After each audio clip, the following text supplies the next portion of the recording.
Hello. I was caught at the border by an Imperial ambush, but stuff still happened. So what's up? Don't get arrested at Applebee's. Don't do that. Just stop it. A woman was arrested at an Applebee's location in Indiana after attempting to share an all-you-can-eat meal with her whole table. Now, she kind of has a point, except that she doesn't. The group sat down at the table and they ordered this $15.99 all-you-can-eat deal. And when the restaurant noticed that they were all sharing it, they charged the table for more than one person's worth of all-you-can-eat. The table was not having it. Specifically, the woman who ordered the thing was not about that. She made it known. They were like, look, it says all-you-can-eat, and therefore, get bent. And the Applebee's said no and called the cops. So now, a crack team of investigators show up, right? They roll up into the Applebee's, and they're like, give us the Holy Scripture, the Applebee's menu. They pour over the scripture, and sure enough, it's $15.99 per person. It says per person. At this point, the table's trying to shut the woman up. They're like actively telling her, like, stop it, they're gonna arrest you, and they're trying to cover her mouth and whatnot, and she is truly not having it.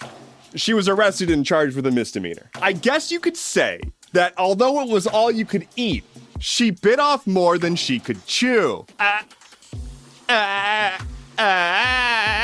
Sorry. I'm sorry. Okay? Twitter's heavy on the banks, like very heavy. So here's the thing.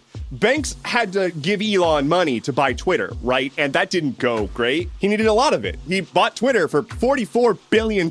Remember that little thing? $44 billion that he did not have. And so banks and various private investors paid up and he did the thing. And now the banks are kind of fucked. See, banks like to have debt in their control because then they can sell it.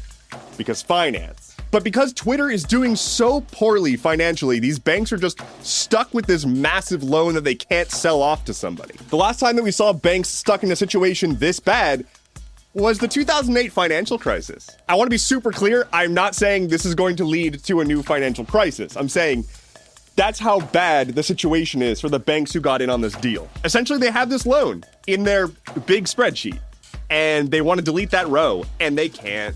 They just can't. They're like, does anyone want this? Please, just someone take it. And everyone's like, why did you do this? No. According to the banks, the reason they did this investment in the first place is because it was appealing to them to have, quote, the richest man in the world indebted to them. But apparently, despite having like more assets than every king ever had, no one at these companies, these banks, were like, maybe we shouldn't invest in Elon Musk buying Twitter. I just want to say that again. I just want to say it again for good measure. The banks were like, you know what? We should invest in Elon Musk buying Twitter. These people have money. Like, these people have a lot of money. Hey, Earth, give me the money. I could put it to better use. I could finally finish my prized Hot Wheels track. If you want to help me build my prized Hot Wheels track, you can check out my merch store. Head to merchfrom.dev. There are brand new items up, and I just discounted everything in the store. Some things are like more than $10 off what they used to be. Definitely check it out. If you were eyeing something, now is a great time to pick it up. It helps me a ton. Thank you very much. But with that said, let's get back to it. Breonna Taylor deserves better, as a Kentucky judge has just recently thrown out the harshest charges against the cops that murdered her. Here's a refresher. Breonna Taylor was killed in her sleep, literally asleep, in bed, in her own home, in the middle of the night, by cops who forged paperwork to get a warrant to break into her house. The cops were like found to have actually falsified documents to come up with a bullshit reason to break into the house. Breonna's boyfriend, hearing people breaking into his home, fired a warning shot. You know, that thing that's constantly glorified among Americans. In response, cops volleyed 32 shots, killing Breonna Taylor in her bed. The boyfriend was miraculously unharmed. Now, a Kentucky judge has ruled that the boyfriend's warning shot, not the 32 bullets fired by police officers who were there under false pretenses, is the legal cause of Breonna's death. And because of that, they are throwing out the civil rights violation charges that the cops were facing, which were among the harshest of their charges. They're still being charged for falsifying the documents. That's not in question. Like, they falsified the documents. The judge is accepting that. But apparently that's not good enough. Despite the falsified documents, despite the fact it was in the middle of the night and they just kind of broke into the home, the warning shot is why she died. This is obviously a slap in the face to Breonna Taylor's family, to all Black Americans, and to all Americans. Somebody was slaughtered in their bed at night by cops who weren't supposed to be there. We shouldn't have to be afraid of sleeping in our own homes because the state might kill us and then not charge the people who did it. Cops breaking into your home in the middle of the night. You have no idea what's going on. You just hear your door get kicked in. You've got a gun for self-defense because that's your right as an American, and a thing, again, that is constantly uplifted as like a value of America. Nope. Prosecutors have told Breonna's family that they're going to appeal the decision. The Justice Department says they're looking at it. We'll see. Hey, let's leave imagination to our imaginations. Yeah? We go with that? Google is desperately trying to invent the torment nexus, as they've just launched a feature on their new Pixel 9 phones called Reimagine. What this feature does is let you take a photo with your phone and then tell your phone, hey, regenerate this image to look like this, and it'll do it. For example, take a picture of your favorite teacher and reimagine her a little differently. Take a picture of someone that you want to get revenge on and reimagine it with unsavory concepts in the photo. Take a picture of the person you're trying to blackmail. And you get the point. Tech reporters have been playing with this feature, and they're basically finding that there's like no guardrails. It'll generate most things. And the scary part is that although like generating something absurd seems like a big deal, that's not it. It's the subtle stuff that's horrifying.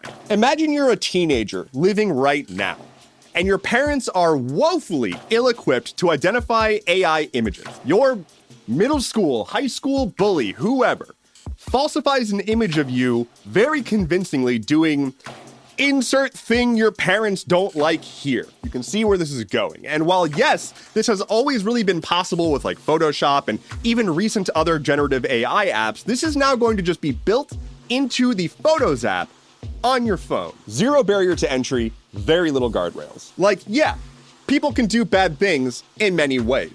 It's a matter of scale. It's the complete lack of who is this for and why. Do we need the functionality to take a picture of something and then ask your phone to completely alter it? Does that help us? Really? I understand the argument for like, hey, can you tweak it to remove this object that I didn't want to see in this photo? But adding in a car crash, is that a thing we need? It's all fun and games until someone uses AI to alter a picture of you to be wearing a fedora. Lightning round. Robert F. Kennedy Jr. has dropped out of the 2024 presidential race and is getting behind Donald Trump. He's seeking a position in the Trump administration should they win, specifically in the health department, so that he can make sure vaccines are safe, as he puts it. A doctor in Florida is on probation after performing a colonoscopy. There's a second half here. He wasn't wearing his hearing aids, and so he couldn't hear the patient screaming. A hunter was out hunting when he was mauled by a bear, and then was shot while being mauled by a bear while trying to get the bear off of him. It's unclear if the shot was his or someone else in the hunting party, or maybe it was the bear, but a guy got mauled by a bear and shot while being mauled by a bear.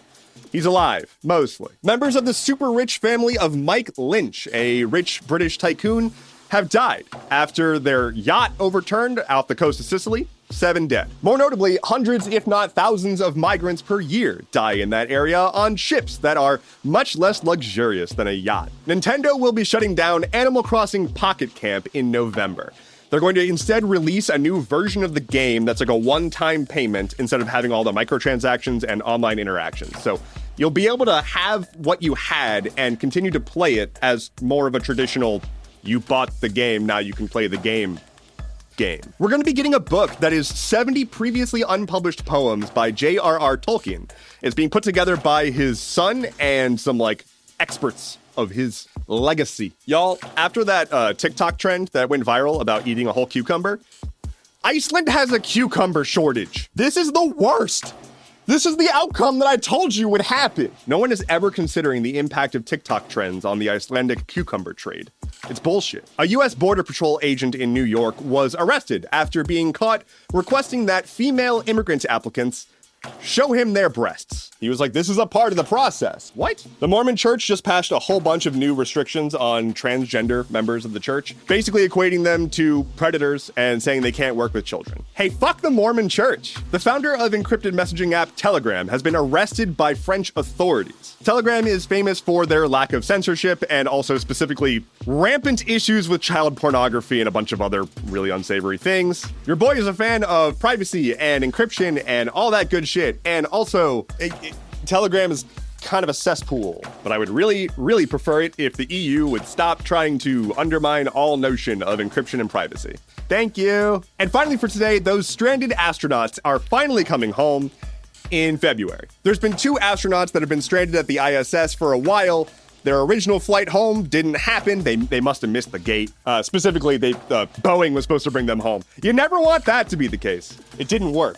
Now they're going to be going home on a SpaceX mission in February. Neat. Thank you so much for listening to today's episode of Stuff Keeps Happening. Head to skh.news for sources, bonus content, and my plans for rescuing those astronauts from space. My name is Endeavorance. I'll be back on Monday. Take care and be well.